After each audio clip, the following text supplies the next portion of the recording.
Bismillahirrahmanirrahim. Assalamualaikum warahmatullahi wabarakatuh. Waalaikumsalam. Para sejawat dokter Indonesia yang saya cintai. Jadi saya akan pertama memberikan judul bahwa nama Kementerian Kesehatan yang sekarang dipimpin oleh Budi Gunadi Sadikin itu sudah tidak tepat lagi. Yang tepat adalah Kementerian Perdagangan Kesehatan Indonesia. Karena Bapak Menteri Kesehatan Budi Gunadi Sadikin melalui upaya yang disebut transformasi kesehatan, yaitu judulnya, topengnya, tetapi isinya adalah komersialisasi layanan kesehatan ya bagi rakyat Indonesia. Kita harus kembali mengingat Pasal 28 ayat 1 Undang-Undang Dasar 1945. Setiap orang berhak hidup sejahtera, lahir dan batin, dan ujungnya adalah serta berhak memperoleh layanan kesehatan. Pasal 34 ayat 3. Negara bertanggung jawab atas penyediaan fasilitas layanan kesehatan dan layanan umum yang layak. Jadi pengertian layak tahun saat kita merdeka dengan saat ini tentu harus berubah. Tetapi faktanya banyak sejawat saya yang kembali melihat puskesmasnya yang dulu dia tugas di sana 30 tahun lalu, 40 tahun lalu, situasinya sama persis. Ya. Akses ke puskesmasnya, ya, fasilitas yang tersedia di puskesmasnya semua masih sama, dan itu semua adalah bukan tanggung jawab dokter, tetapi itu tanggung jawab negara, dan kepanjangan tangan negara untuk ini adalah Kementerian Kesehatan. Satu lagi yaitu Deklarasi Universal Hak Asasi Manusia pasal 25, ya. Setiap orang berhak atas taraf kehidupan yang memadai untuk kesehatan dan kesejahteraan diri dan keluarganya. Dijabarkan dalam Undang-Undang Nomor 39 2009 hak yang sama dalam akses atas sumber daya bidang kesehatan. Jadi harus ada kesetaraan untuk memperoleh layanan kesehatan yang aman, bermutu, dan terjangkau bagi siapapun, kaya atau miskin. Menteri Kesehatan Budi Gunadi Sadikin telah mentransformasi budaya pelayanan kedokteran yang dilandasi etika dan moral melayani tanpa membedakan kaya miskin, telah diubah jadi budaya bisnis mencari untung, mengutamakan orang kaya yang mampu. Rumah sakit vertikal adalah badan layanan publik, merupakan kepanjangan tangan negara untuk memenuhi hak rakyat terutama yang miskin, ya, untuk mendapatkan layanan kuratif akhir. Tetapi kita lihat apa yang dilakukan Menteri Kesehatan, memberikan penghargaan kepada rumah sakit vertikal yang bisa mencapai penghasilan 1 triliun, memberikan penghargaan kepada rumah sakit vertikal yang setiap tahun bisa meningkat income-nya setidaknya 20% year on year. Di balik itu semua, kita lihat rata-rata kita ada 37 rumah sakit vertikal Kementerian Kesehatan.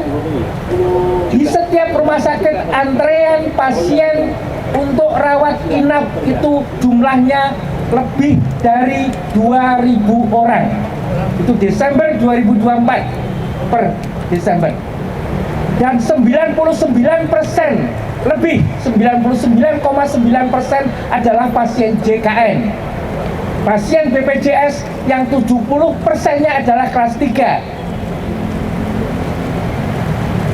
Hanya kurang dari 0,5% saja yang itu pasien swasta, pasien yang membayar.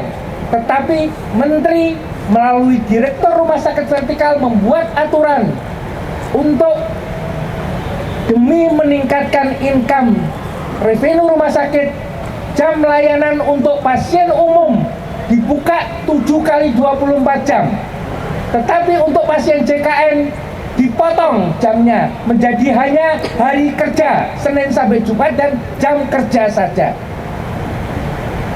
Jadi kesempatan rakyat miskin untuk mendapatkan layanan yang berkualitas dan terjangkau semakin dipersempit. Mereka yang mengantre pasien BPJS ini yang paling lama itu mengantre selama 15 bulan.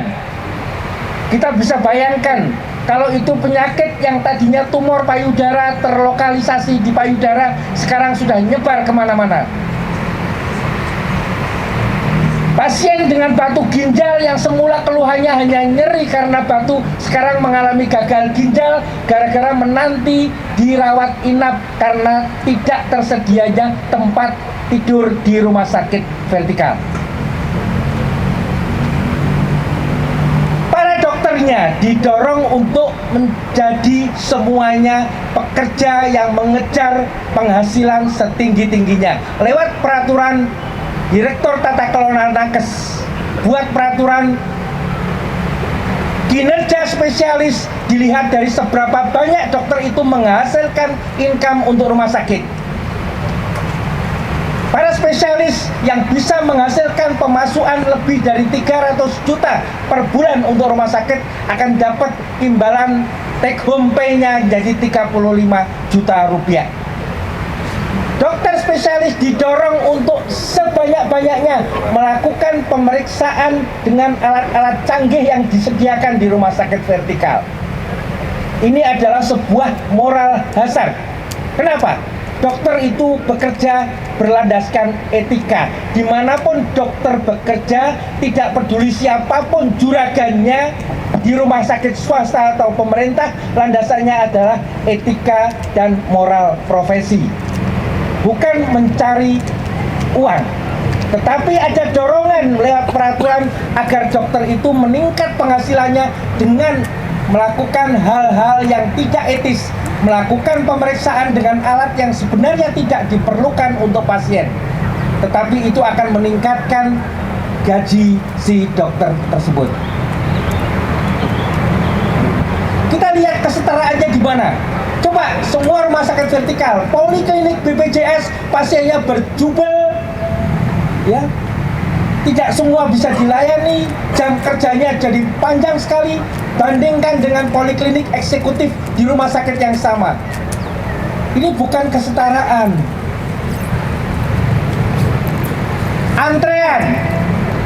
Antrean pasien bagi pasien VIP itu tidak akan pernah lebih dari antara 5 sampai 10 hari untuk dilayani tindakan yang dibutuhkan. Tetapi antrean pasien BPJS terkait penyakitnya itu mencapai lebih dari 1 tahun. Sehingga sering terjadi saat keluarga pasien ditelepon oleh rumah sakit, diberitahu kalau dia dipanggil masuk rawat inap, keluarganya dengan menangis mengatakan sudah lebih dulu dipanggil oleh Yang Maha Kuasa. Itu adalah kejadian yang sehari-hari kita temukan di rumah sakitnya Kementerian Kesehatan, rumah sakit vertikal. Tidak lucu sama sekali dan ini kocak ya sebenarnya. Menteri Kesehatan yang mewakili negara melayani kewajiban konstitusi kepada rakyatnya ini menawarkan agar rakyat untuk mengikuti asuransi swasta karena JKN-nya tidak bisa memenuhi semua kebutuhan. Layanan kesehatan bagi rakyat itu kewajiban konstitusi, ya, bukan bisnis. Sehingga pada saat menteri menawarkan layanan rumah sakit, layanan melalui asuransi swasta, kita harus bertanya, siapa sebenarnya yang disuruh ikut asuransi ini? Karena peserta BPJS JKN itu sudah 98% penduduk dan 70% di kelas 3. Jadi ada 198 juta pasien yang BPJS-nya kelas 3 dan di dalamnya ada 96 juta yang PBI. Mereka orang miskin yang iurannya dibayar oleh APBN. Dan tahun 2024 November tercatat 56,8 juta peserta menunggak, tidak bisa bayar iuran. Jadi pertanyaannya, siapa rakyat yang mana yang disuruh ikut asuransi swasta? Jadi kita berhadapan ternyata bukan dengan seorang Menteri Kesehatan, tapi kita berhadapan dengan seorang agen asuransi swasta. Ya, itu adalah fakta berikutnya.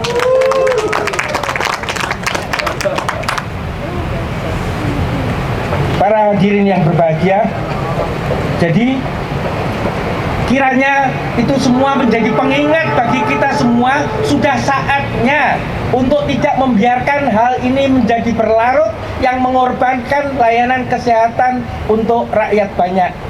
Dan satu-satunya jalan hanya satu, ya, kita berharap kepada pemerintahan ini yang dipimpin oleh yang terhormat Bapak Prabowo Subianto untuk secepatnya, ya, menggantikan, mencari orang, ya, menurunkan Bapak Budi Gunadi Sadikin selaku, karena dia bukan Menteri Kesehatan tetapi sekali lagi Menteri Perdagangan Kesehatan Rakyat.